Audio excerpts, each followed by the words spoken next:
ഇതെന്റെ കടിഞ്ഞൂൽ കൊടുപ്പാണ്. കറക്റ്റായിട്ട് തിരിച്ചു തന്നു. കടം മേടിച്ചാൽ കൊടുക്കാത്തവർക്ക് നീ ഒരു മാതൃകാ പുരുഷോത്തമനാകണം. 6 months later. പിന്നെ ഞാൻ നോക്കട്ടെ, ഞാൻ ദുബായിൽ നിന്ന് വേറൊരു ഫണ്ട് വരാണ്ട് വന്നു കഴിഞ്ഞാൽ ഞാൻ ചെയ്തു തരാം എന്നൊക്കെ പറഞ്ഞു. Several days later. പിന്നെ ഞാൻ വിളിച്ച ഫോൺ എടുക്കില്ല, മെസ്സേജ് അയച്ചാൽ റിപ്ലൈ ഒന്നുമില്ല. അതിവിദഗ്ധമായ രീതിയിൽ തുരപ്പം കൊച്ചുണ്ണി CID മൂസയുടെ കയ്യിൽ നിന്ന് മൂരിപ്പോയെന്ന്. അതൊന്നും എന്നെ ഇങ്ങനെ ബാധിക്കുകയില്ല. എന്നെ അതെ, എന്റെ പാപ്പീനെ അതെ, ആരും ബാധിക്കാൻ പോണില്ല.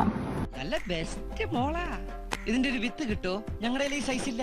ഞാനൊരു കാര്യത്തിനെ പറ്റി റിയാക്ട് ചെയ്യുകയാണെങ്കിൽ എനിക്ക് അതിനെപ്പറ്റി ക്ലിയർ ആയിട്ടുള്ളൊരു വ്യൂ വേണം. അതെന്താണ് സംഭവം എന്നുള്ളത് എനിക്കറിയണം.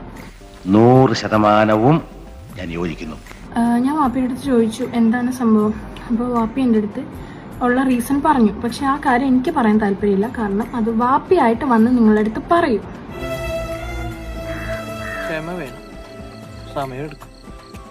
വാപ്പി ആരുടെ നിന്നും പൈസ വാങ്ങിച്ചിട്ടില്ലെന്നോ ഇനി ആർക്കും കൊടുക്കാനില്ലെന്നോ ഞാൻ പറയുന്നില്ല. സിനിമയാണ്, സിനിമയിൽ റോളിംഗ് ഉണ്ട് എന്നുള്ളത് എനിക്കറിയാം. പക്ഷെ ഈ പറയുന്ന കേസ് എന്ന് പറയുന്നത് അത് കംപ്ലീറ്റ്ലി ഡിഫറെൻ്റ് ആണ്.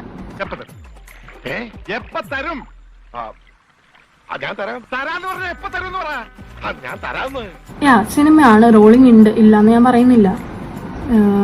വാങ്ങിച്ചിട്ടുണ്ടെങ്കിൽ ബാദുഷ കൊടുത്തിരിക്കും, അത് എനിക്കറിയാം.